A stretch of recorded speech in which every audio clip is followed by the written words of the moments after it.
आज करते हैं next theorem. In a homogeneous fluid at rest under gravity prove that difference between the pressure at 2 points is proportional to the difference of their depth. ये कह रहा है 2 points पे जो प्रेशर हम अप्लाई कर रहे हैं P1 और P2 पॉइंट पे, तो उस पे अगर हम प्रेशर जो अप्लाई कर रहे हैं वो उसका डिफरेंस किसके प्रोपोर्शनल होगा, उन दोनों के बीच में जो हाइट है, हाइट, ठीक है। तो हमने मान लिया P1 और P2 2 पॉइंट्स हैं हमारे फ्लूइड के अंदर। एक आर्टिफिशियल सिलेंडर ड्रॉ किया हमने दोनों पॉइंट की को मेन एक्सिस मानकर। P1 पॉइंट पे प्रेशर अप्लाई हो रहा है small P1, cross sectional area है अल्फा। P2 पॉइंट पे हो रहा है P2 और क्रॉस सेक्शनल एरिया है P2 अल्फा। तो थर्स्ट कितना हो गया P2 अल्फा और P1 alpha at point P2 and P1 respectively. Cylinder draw किया। अब जो इन दोनों के बीच में है डिस्टेंस वो कितना है हमारा h है, ठीक है।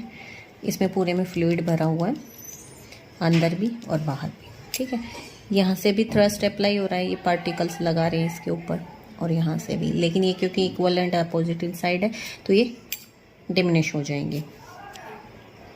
ये थ्रस्ट हमारा अपवर्ड डायरेक्शन में है, ये डाउनवर्ड डायरेक्शन में, ठीक है बेटा। तो अब देखो हमारे पास हमें प्रूफ क्या करना है कि इन दोनों पे भी जो प्रेशर है, यानी हमें प्रूफ करना है P1 माइनस P2 ये किसके प्रोपोर्शनल है, हाइट के। मतलब ये इक्वल किसके हैं, P1 minus P2 alpha something into में h, ठीक है। h के डायरेक्टली प्रोपोर्शनल होने चाहिए। तो हम पहला केस लेते हैं कि line P1 and P2 is vertical. P1 P2 vertical है, ठीक है, मतलब ये सेम लाइन में लाई कर रहे हैं। Consider a small cylinder with P1 and P2 as axis and horizontal plane ends of cross section area alpha, the force acting on the fluid. अब देखो फोर्स वही 4 अप्लाई होंगी इस पॉइंट पे, इस पॉइंट पे, इसके अंदर वाले फ्लूइड में और बाहर वाले पार्टिकल्स की वजह से। तो thrust P1 alpha on end P1 along P1 P2, thrust P2 alpha on the ends P2 along P2 P1, thirst on the curved surface which act perpendicular to P1 and P2, ठीक है ये।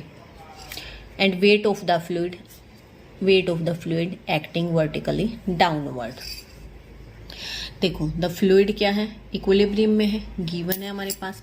इसका मतलब क्या है, हमारे resolving of force P1 and P2 के along की जितने भी होंगे उनका सम क्या हो जाएगा, 0 के इक्वल हो जाएगा, दैट इज P1 अल्फा। अब ये अपोजिट डायरेक्शन में लग रहा है तो P2 अल्फा माइनस का हो गया, प्लस में रो डेंसिटी हमने मान ली लिक्विड की, और हाइट दोनों पॉइंट्स के बीच में P1 एंड P2 के बीच में h है, तो ये क्या है अल्फा h इंटू में ग्रेविटी भी एक्ट कर रही है, कह रहा है ना ये rest under vertically downward weight of the fluid gravity, ठीक है। रो ए जी एच इक्वल टू 0। अब हमारे पास अल्फा कॉमन है, कट हो गया, बच गया हमारा क्या P1 minus P2 alpha plus में रो अल्फा, सॉरी अल्फा तो कैंसिल हो गया, एच जी। तो हमने इसको लिखेंगे P2 माइनस P1 अल्फा क्या आ गया, रो एच जी। इसका मतलब यहाँ से P2 माइनस P1 क्या है, डायरेक्टली प्रोपोर्शनल है ना हाइट के, क्योंकि रो क्या है, डेंसिटी कांस्टेंट है, लिक्विड की सेम ही रहेगी अगर हम जिसके अंदर प्रेशर निकाल रहे हैं, और ग्रेविटी तो होती ही कांस्टेंट है, तो ये किसके प्रोपोर्शनल होगी, हाइट की। जितनी हाइट होगी उतना इन दोनों के ऊपर जो प्रेशर अप्लाई करें उसका डिफरेंस होगा। फिर मान लेते हैं कि ये दोनों वर्टिकल नहीं है, तो P1 यहाँ लाई कर रहा है और P2 यहाँ लाई कर रहा है। तो उस केस में हम क्या करते हैं, P1 को तो Q1 से मिलाते हैं और P2 को हम Q2 से मिलाते हैं। रो डेंसिटी होगी, इन दोनों के बीच में हाइट, यहाँ पे हम आर्टिफिशियल लाइन ज्वाइन करते हैं, ये हमने हाइट मान ली।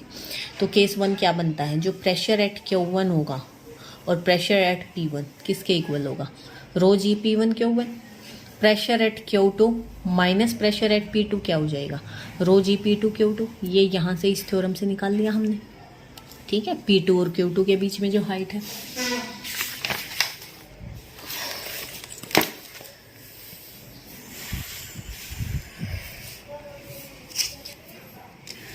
अब इक्वेशन फर्स्ट और सेकंड को माइनस करते हैं तो pressure at P2 minus pressure at P1 आ जाएगा।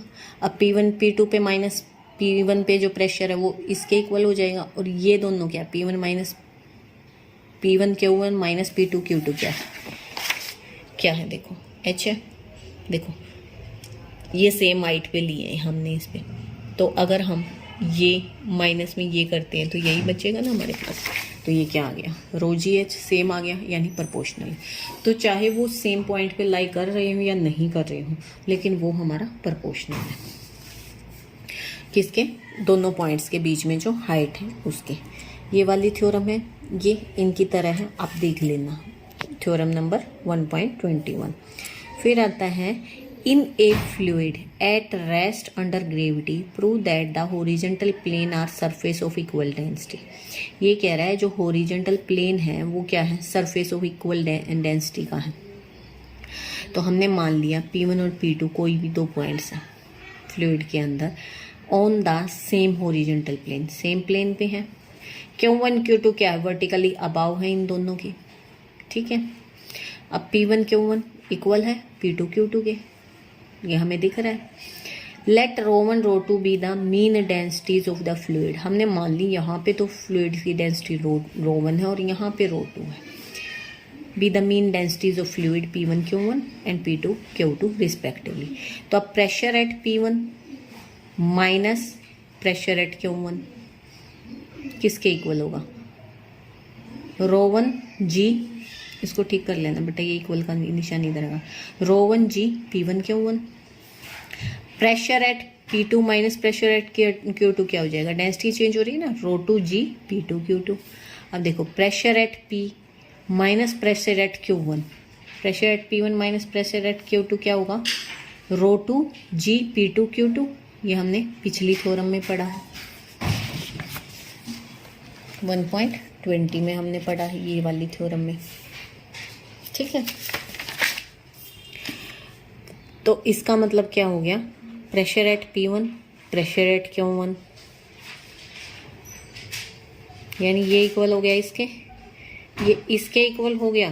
तो यहाँ से ये दोनों हाइट्स हमारी है ही इक्वल, देखो ये कैंसिल हो गया, जी भी कैंसिल हो गया, तो बच गया क्या, रो1 और रो2। इसका मतलब हमारा डेंसिटी क्या होगी, एट P1 और P2 पे इक्वल होगी, क्योंकि वैसे भी हमें पता है सेम फ्लूइड में है तो डेंसिटी तो इक्वल होनी ही है। आगे की थ्योरम कल करेंगे।